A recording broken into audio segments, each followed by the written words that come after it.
All right, guys, so here it is. This is the Came 7000 3-axis gimbal.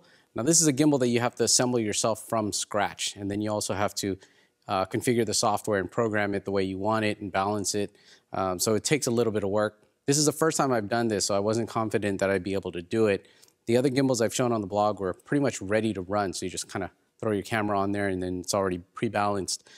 This guy right here takes a little bit of programming. It's not perfect yet, but I got it pretty close.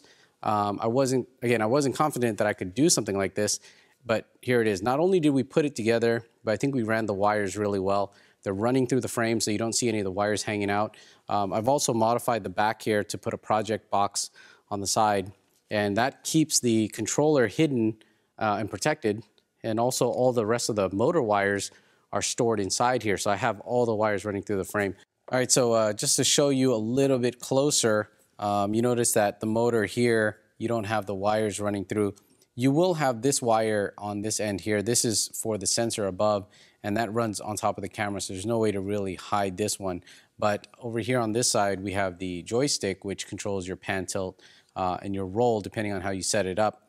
And the wires from here run through the tubing, and then they actually run through the middle of the motor, drops down from the middle of the motor, and then runs through this top tube over here. Let me see if I can turn this around for you guys. So you see the wires run through the top tubing. And right now I just have the battery strapped to the side here so that it's not adding additional weight to this gimbal area. It's not obstructing the motor area over here, and then it doesn't obstruct the top pan over here. So this is a good place for the battery that I found. And then once again, this is where your rear controller will go. And what I've done is I've actually built a project box. This is just a plastic project box you find at any electronics store. Drilled out some holes, stuffed the controller board in here, and just ran the battery wires out, which is nice because this is just soldered to your control board. I'll show you more of that stuff later.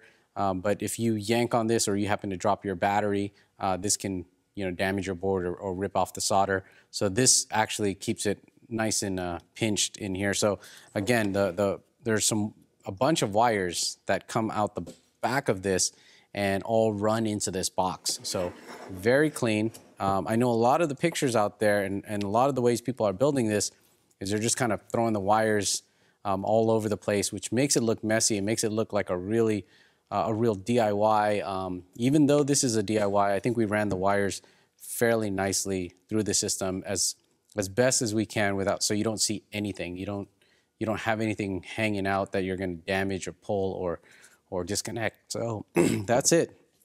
That is a really quick look at our finished product. We are still in the works of tuning it, but I think it's pretty good. And we're going to go out and get some test footage for you guys. All right, so here we are with the Came 7000. We're outdoors right now. We're going to run around, do some tests. The ground out here is very unlevel, so hopefully we get some good stabilized shots with this 3-axis gimbal. So a couple of tips. This, I'm not a big fan of the foam grips here. We're probably going to replace this. I know some of the other systems have some really fancy handles out there, but one thing that's good about using tubular handles is that we're able to just use light stands to mount this Came 7000. So we can adjust the height so that it's easier to work with. We don't have to bring a table out with us, in order to set it up, calibrate it, or just rest it when we're not using it, or if we have to do any maintenance. So just basic light stands make this easy to work with. The other systems out there, you're gonna have to either buy or make a stand, and then you have to bring a desk to get it to different heights. Again, tubular handles is a good idea. Not a fan of the foam grips. We're probably going to go to the sports store and get some of that sports tape that has different textures and clean that up. Another tip is that you guys should get one of these bubble levels. Now, we got this a long time ago, but it just comes in real handy when you're working with systems like this that rely on being very level. So not only are we able to check our platform to see if we're level when we're first setting it up or doing maintenance, but we can also mount it to our camera as well, so that when we turn it on, we could make sure that the camera is adjusted properly before we even begin shooting. So our horizon is going to be level and our tilt is going to be level as well. Now if you come around the back side over here, you'll see the joystick. Now, some units don't come with the joystick control.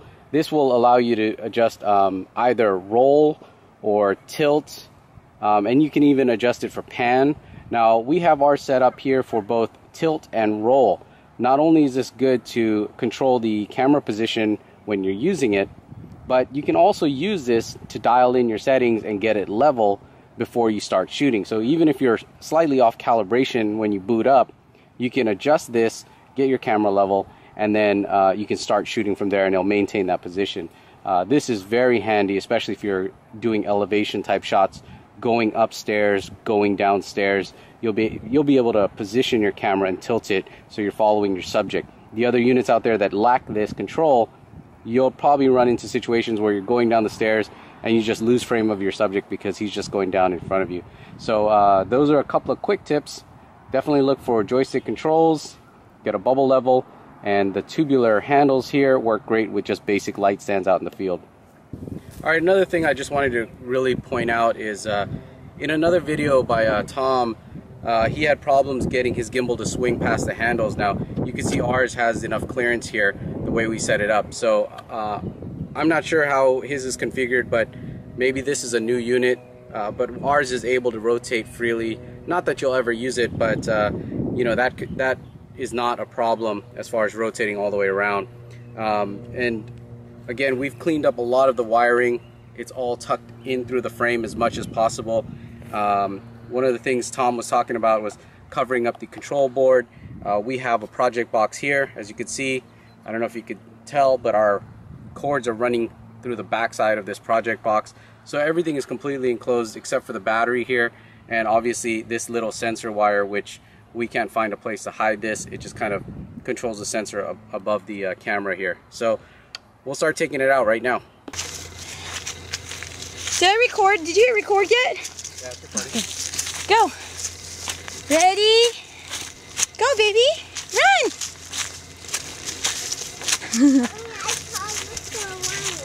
Okay. She's sorry from running. Okay, walk. Okay, let's go. Go right. Come here, Elin.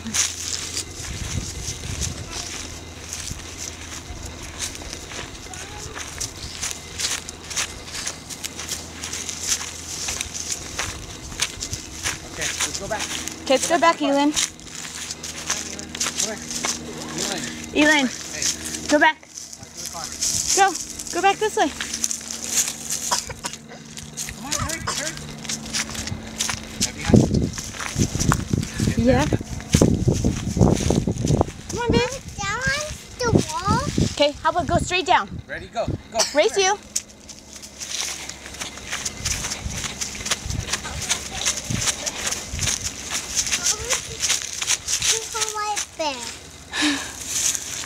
Mommy, look.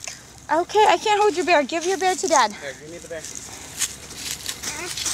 Okay, go, go. Okay, go. Race you.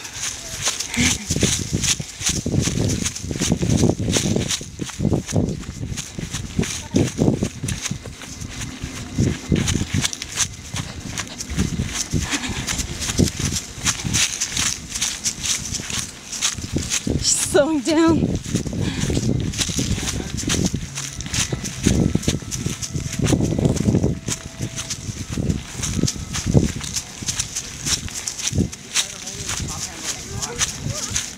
It's okay.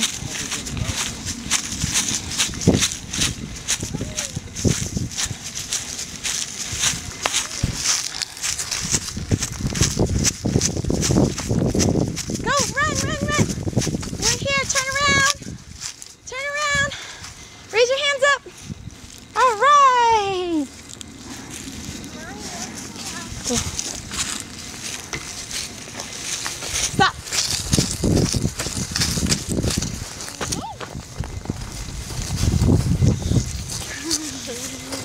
All right, guys, so that is just a really quick look. I know I promised you guys kind of like an instructional build, but I wanted to build it myself first so that I can understand how it comes together, because it is a little confusing. Some of the information out there is helpful, but it doesn't actually hit all the points, and so we ran into some areas where we had to take things apart and redo it. And especially when you get into wiring it through the tubing, you have to end up taking things apart again. So what we wanted to do was just kind of build it, go through it, test it, use it, and then break it down and start over so that we know how to do it an easier way the second time around. So look out for those videos. I'll be posting more information about this, how to build it. But if you want to get started on your own, there is a lot of information on the product page. Check that out at the link in the description below or on my blog, cheesycam.com.